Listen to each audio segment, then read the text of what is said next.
Right now we got to the most exciting part, and that is how do we actually integrate Spring Boot with Keycloak code-wise.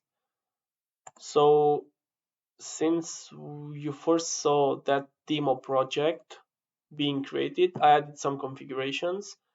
I will go in depth only in important matters. You will have the link to the repository in order for you to see all the code.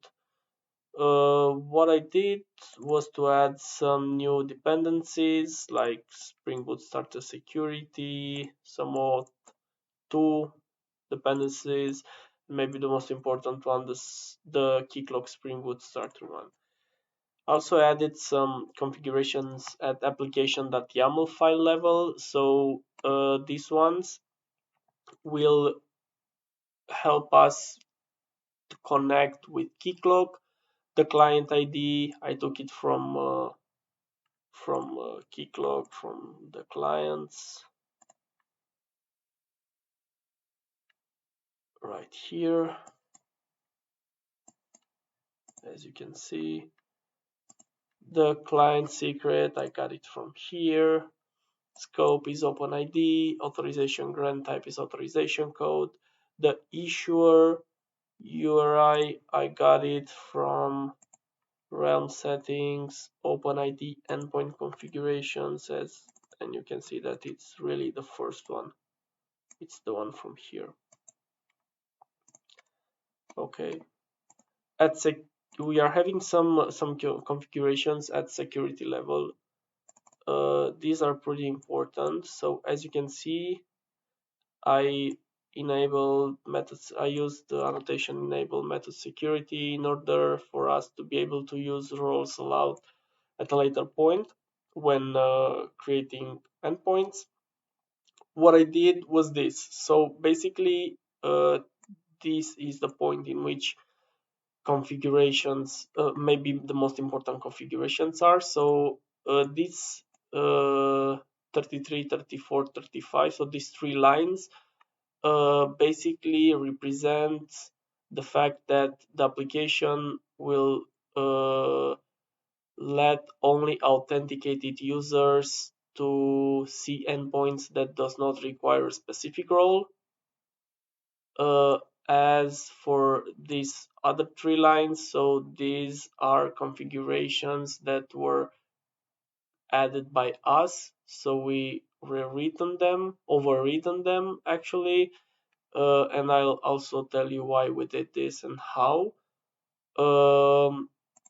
We are having this granted authorities converter class that it's implementing the converter interface, and with this method that we override, we are telling Spring Boot to authorize all requests based on roles. Why we did that? By default, Spring Boot will try to make the authorization on scopes. What does that mean? Let's go and create a new access token.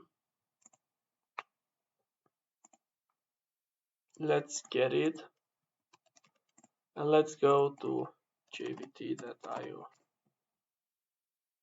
Okay, so now we can see our access token decoded.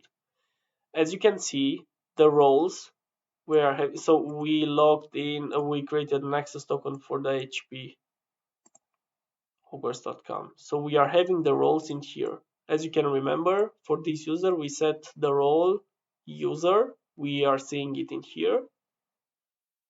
And we are having also scopes. By default, Spring Boot will try to authenticate by scopes when we integrate it with Keycloak.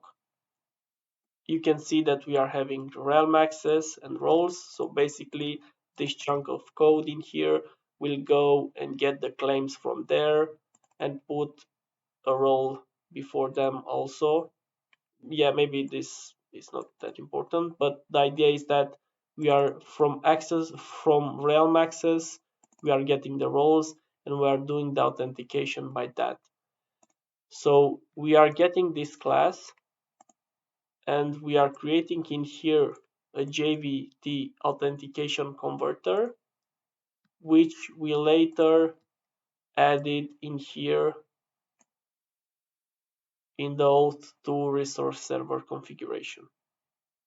So long story short, this is what we did here.